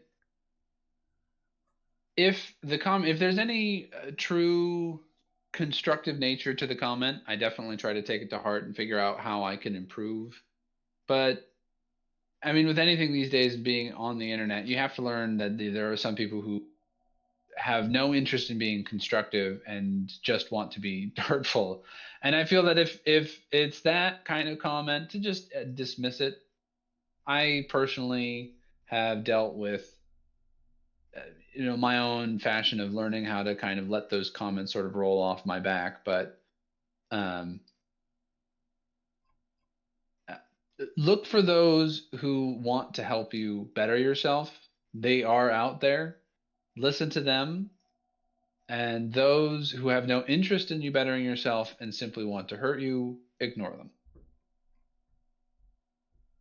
Which I think can be said about any creative medium online at the moment. Yeah. It is hard. I mean, there are some people, it depends. If you feel that you are a person who would struggle with that kind of comment, the internet might not be the best place for you. But, I certainly feel that HFY in particular is a very welcoming place. Or that's been my experience. I mean, there is also nothing stopping you. If writing, just the act of writing, is something that you enjoy, you don't necessarily have to release it. I mean, I know somebody who wrote pen and paper for years.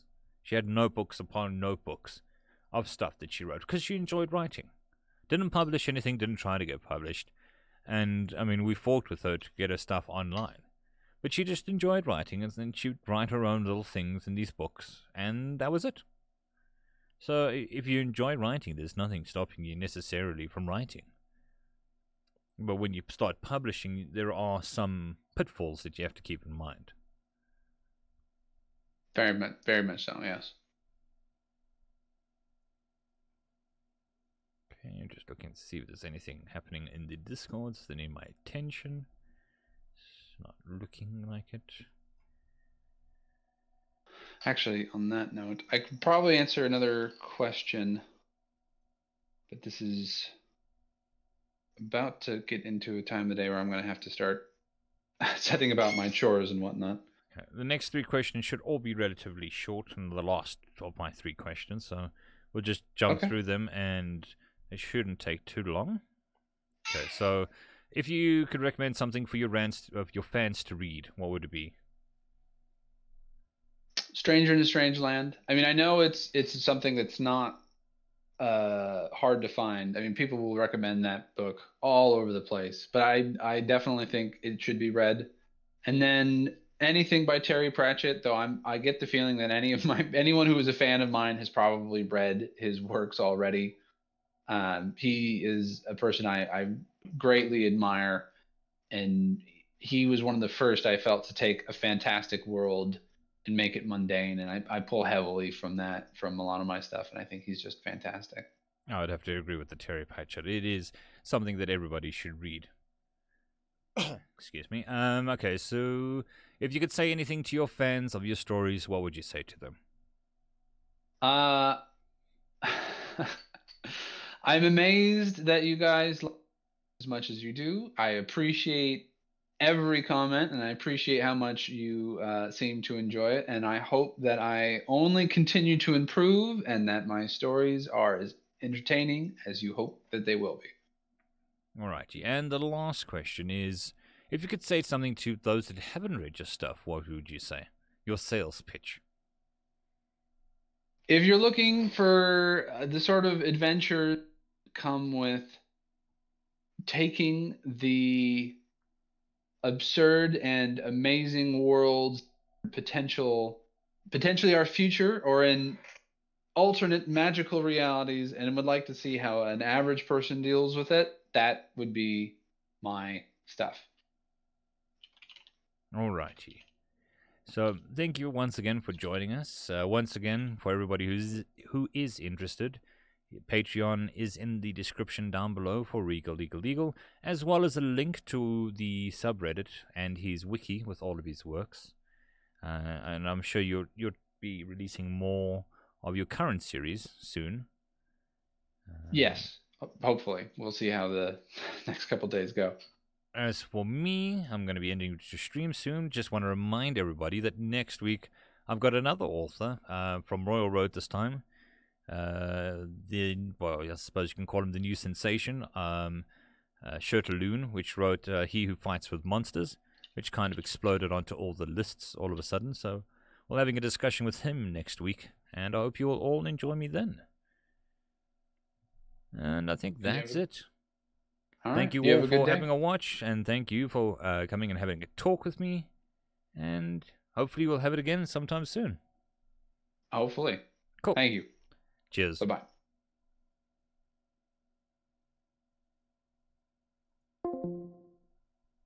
All right, people. Thank you very much for joining the stream. It is very much appreciated, and I will be continuing to do the narration works of Regal Eagle for the foreseeable future. Busy trying to slog through that work, but there is a lot of it. Like I said, next week we'll be doing another author thing, and then the week after, maybe another stream. We'll see if I can organize something. I've got some thoughts in mind for what that stream will be, but it's still in the planning stages at the moment. But yes, I'll hope to see you all then, and thank you all very much for joining us, and I'll see you next time. Have a good one.